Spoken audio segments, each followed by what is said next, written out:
দেখুন বন্ধুরা, ঝিঙ্গে ও আলু দিয়ে একসঙ্গে এই কাতলা মাছের ডিম একসঙ্গে রান্না করি।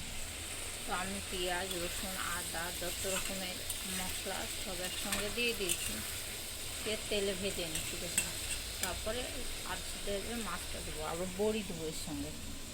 দেখুন বড়িগুলোও ভেজে নিয়েছি সব কটা।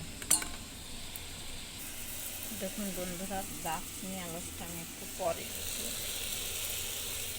দারচিনি এলাচ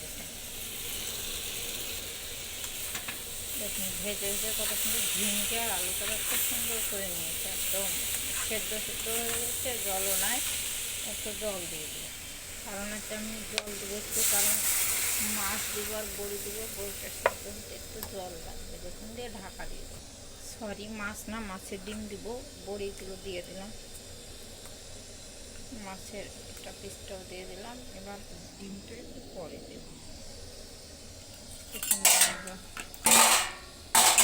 খুব সুন্দর কালারটাও চলে এসছে। জল দেখুন, ঢাকা দিয়ে দেবো।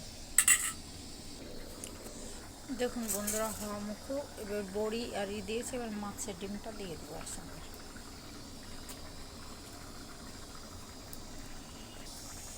বন্ধুরা, এবার মাছের ডিমটি দেখুন দিয়ে দিয়েছি, দিয়ে একটু ঢাকা দিয়ে দেবো। বড়িগুলো আর মাছের ডিমটা সম্পূর্ণ দিয়ে দিলাম, একটু শুকিয়ে গেলে নামিয়ে নেবো, একটু রসা রসা করবো। আর ব্যাঙ্গালোরের ঝিঙ্গা তো মিষ্টি না, কিন্তু এটা আজকে একটা স্বাদ হলো। আমার এর আগে নিয়ে এসে খেতে পারেন, তো আজকে এটা দেখছি মিষ্টি, একটু স্বাদ আছে কম বেশি হলেও। আর আমি অনেক দারচিনি এলাচ সব দিয়েছি, তো বহুত সেন্ট বেরিয়েছে। আপনারা কাছে থাকলে বুঝতে পারছেন, এত সুন্দর সেন্ট যা বলা যাবে না। এমনি খেতেই। এখন বন্ধুরা আমি একটু ভাজা গুঁড়ো দেবো, তাহলে হয়ে যাবে।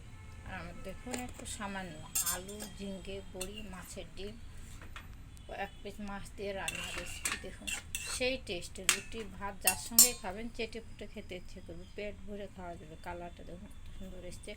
একবার এভাবে করে খেয়ে দেখুন, আর আমার চ্যানেলটি লাইক, শেয়ার, কমেন্ট করে দেবেন ভাইয়ারা।